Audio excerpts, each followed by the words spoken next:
Banyak banget yang ngalamin perut kembung ya, takut ini sensasi gastritis dan juga anxiety, kecemasan berlebih. Di video kali ini aku bakal bahas, kemudian ngap, sesak, sering lakukan meditasi dan juga pernafasan diafragma. Sama ini juga sering kesemutan, kebas karena efek asam lambung atau bukan sih bun, itu karena peredaran darah kita nggak lancar. Sama yang paling aku bahas juga di sini adalah keliengan. Ini masih banyak banget. Ada beberapa hal yang harus diperhatikan. Yuk simak videonya sampai selesai ya. Bantu aku subscribe, like, komen, dan share.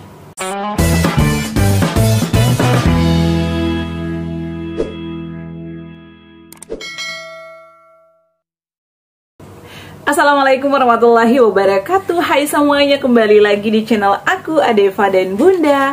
Gimana kabarnya? Semoga sehat selalu ya.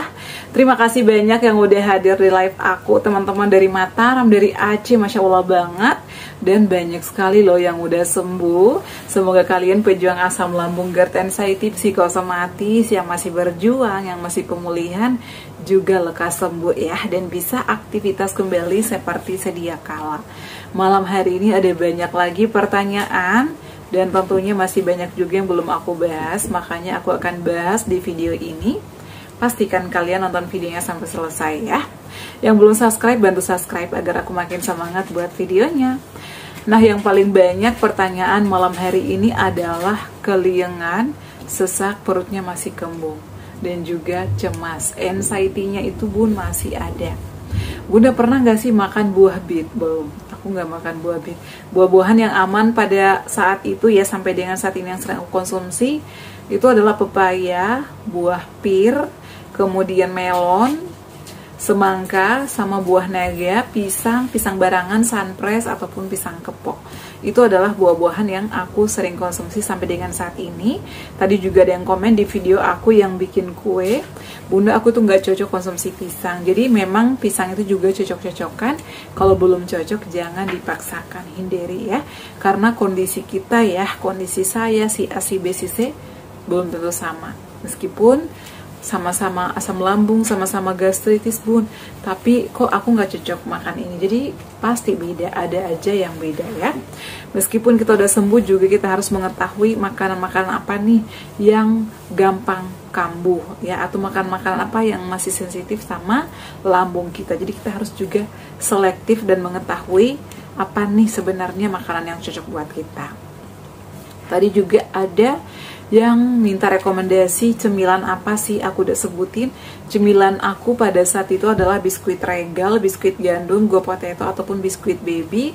Kadang aku selalu buat sendiri cemilan-cemilan terbuat dari oat, ataupun terbuat dari tepung beras, ataupun tepung tapioka, aku selalu buat sendiri.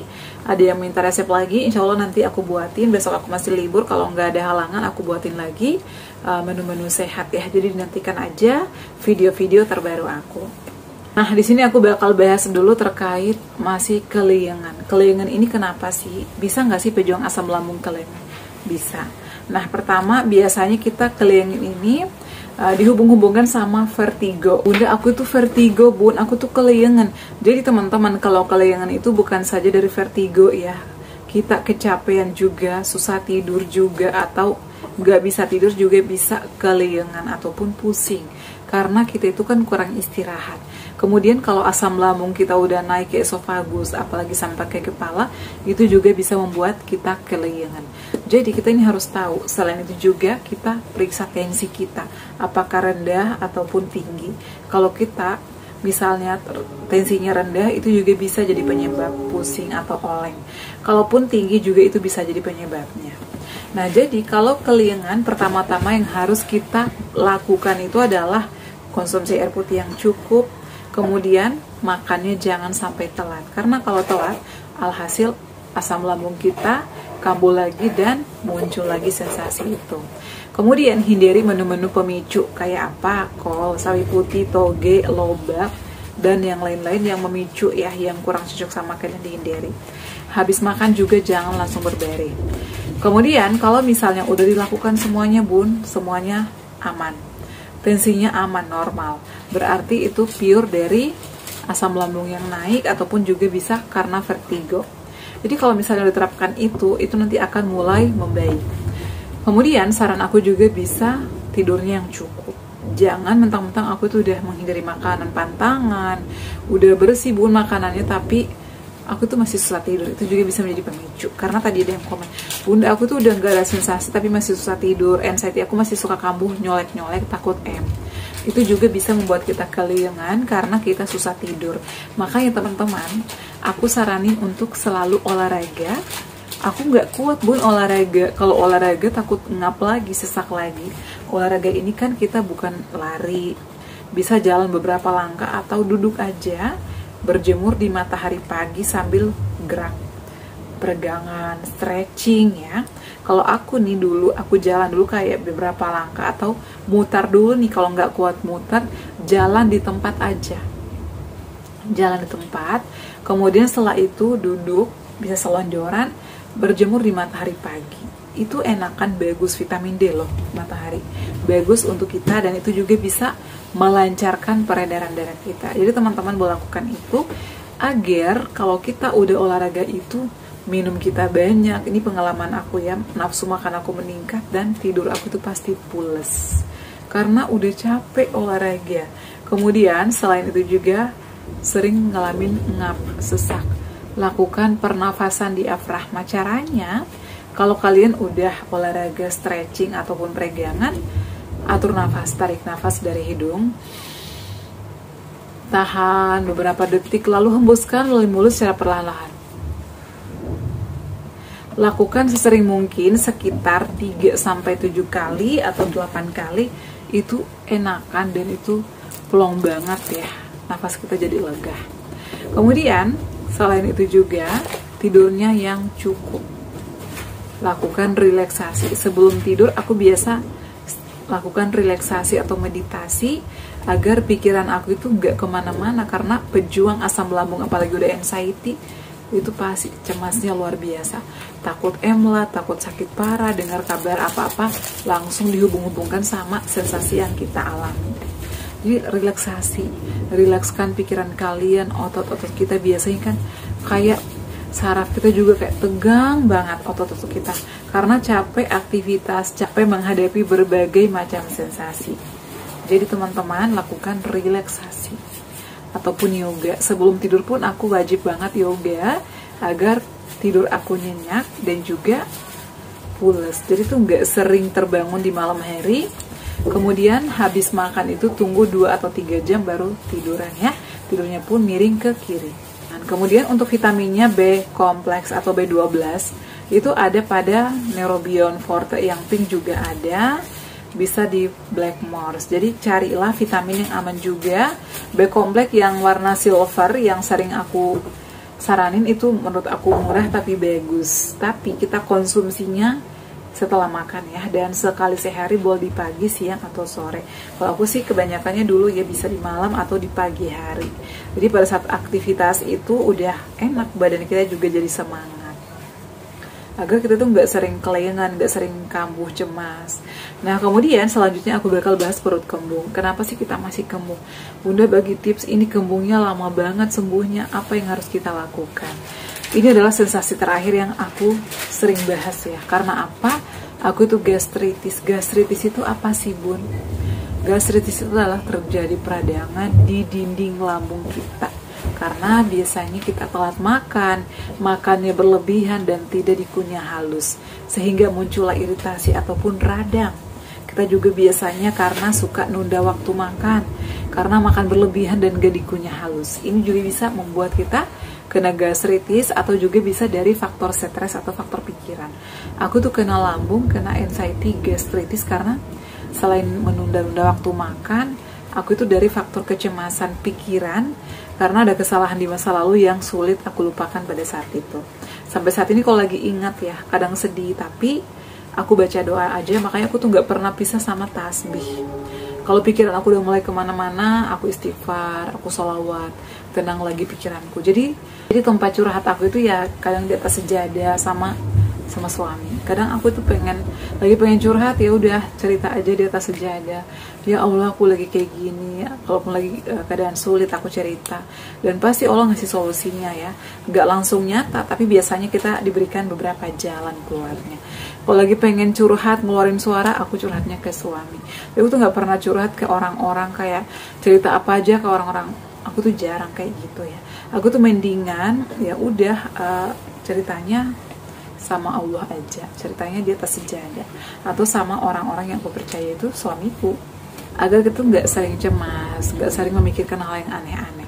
Kemudian teman-teman harus berdamai juga dengan diri kita, berdamai sama Allah Subhanahu Wa Taala. Jadi kita tuh nggak boleh dikit-dikit ngeluh, itu namanya tidak bersyukur. Dan ya kita itu selalu minta lebih. Jadi kita juga harus introspeksi diri, apa nih yang salah sama diri aku, kok aku kena ini ya, entah itu dari makan, dari pikiran, dari pola hidup. Jadi kita harus introspeksi diri, kok tiba-tiba kambuh begah lagi, berarti ada kesalahan yang kalian lakukan, entah itu telat makan, karena begadang, karena kecapean, karena pikiran. Jadi kita harus merubah ya, harus disiplin. Kemudian begah ini juga bisa dari makanan-makanan tertentu, jadi hindari makan pemicu ya, seperti yang selalu aku jelasin, sama konsumsi air putih yang som-som kuku. Kenapa kita masih sering begah ya, karena itu produksi asam lambungnya tinggi menjadi gas. Kemudian dibantu konsumsi jahe. Jahe itu bagus, anti radang, anti kembung, jadi kita bisa konsumsi. Tapi saranku kalau kalian mau konsumsi jahe 1 jam setelah makan, atau jangan dalam keadaan perut kosong. Kemudian kalau masih sering perih, rutinin konsumsi tepung garut. Ini bagus ya.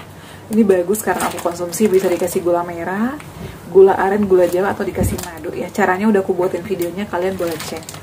Videonya masih baru, belum lama ya. Nanti kalau udah lama tapi ada yang nanya lagi, aku buatin lagi.